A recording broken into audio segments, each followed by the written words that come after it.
And now on Poltax TV...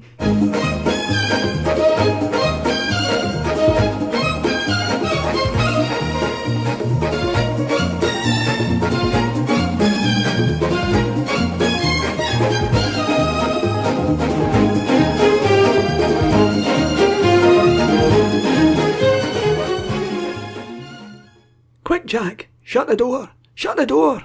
Hello, boys! Is that yous going up the stair? No, Isa, you spooky bastard. We're heading down to the basement sex dungeon. Oh, sex dungeon?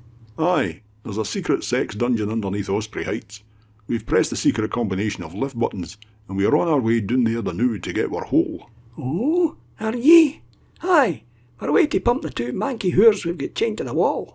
Really? Aye. Would you care to accompany us to our sex dungeon, Isa, for some kinky-dinky-dunky? Oh, I don't know. What? Yous are taking the piss now, aren't ye? Here, have ye heard the news? No, Isa, we haven't.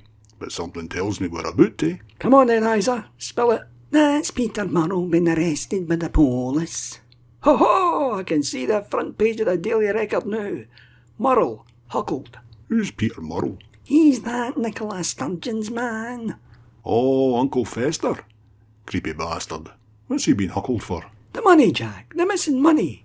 Oh, you mean the 600,000 they crowd-surfed for Indie Ref 2? Crowd-funded, Jack. What did I say? Crowd-surfed. Oh aye, that's when the Waynes all go mad in the mosh pits and the ecstasy sweeties. What's a mosh pit? Well, Isa, it's a bit like a cesspit, only it's filled with moshes. You see... That's plenty, Jack. It was on the news, and there's a police in one of the tents for dead bodies. CSI Glasgow. I thought the police were short-staffed. Seems they can find them when they want them. Aye, unless your windies have been tanned or you've been mugged.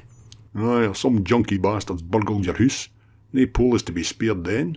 Aye, it was like something out of an episode of Taggart.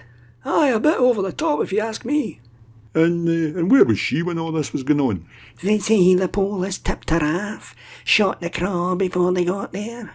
Aye, and the heat bummer of the police, he's just resigned. Do you think maybe that's how she stood down?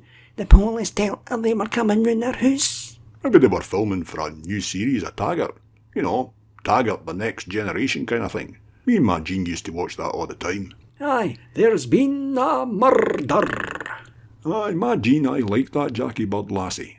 Jackie Reid, Jack. What did I say?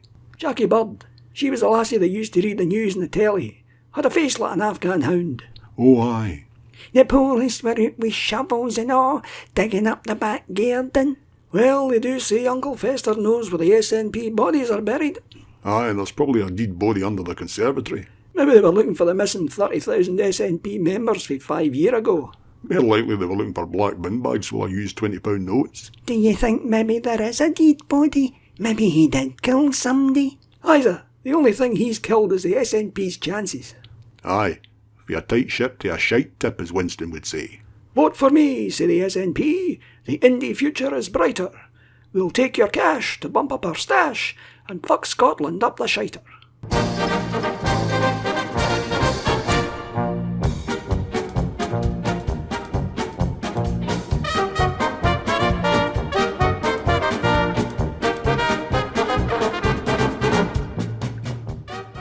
Well, that escalated quickly.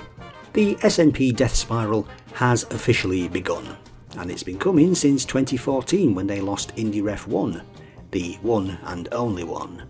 10 years on, they still haven't come to terms with the fact that they lost, and don't know what to do if there's no chance of getting the separatist socialist utopia of independence their anti-English bigotry is based on. The latest polling has the brown shirts on 37%, and on those numbers, Munter and rugmuncher Mari Black could lose her Westminster seat. Shame. All political parties eventually go through a crisis of confidence and identity. For Labour it was Marxist Michael Foot and anti-Semite Jeremy Corbyn. For the Tories it was Maastricht and Brexit. For the Nationalist Front of the SNP, it's losing Indie Ref 2014 and not having a Scooby about what to do next. It makes sense now why wee Katie Forbes looks so pleased to have lost. She's dodged a bullet, hasn't she? Almost useless, doesn't have the same grip on the brown shirts Nicola McStarling did. You can't rely on their loyalty when nearly half of them didn't vote for you, which means the internal tensions will come to the surface whether the Clown Clan chief likes it or not. Inevitably, a connection, correctly or otherwise, will be made between Sturgeon's resignation and Uncle Fester's trip to Mary Hill. He gave the party 100 grand of his own money, but she expects us to believe that she knew nothing about it. Where did the crowd-funded money go? It's obvious, isn't it? The SNP spent it on something else. Which sounds like fraud on the face of it. They would have been better off crowdfunding money to finish those bloody ferries than an Indy Ref 2 everybody knew was never going to happen. The SNP, to the surprise of nobody whatsoever, have fucked up. We can only hope the Labour Party doesn't fuck it up between now and the next election. Vote for me, say the SNP. The Indy future is brighter. We'll take your cash to bump up our stash and fuck Scotland up the shiter. Fuck off!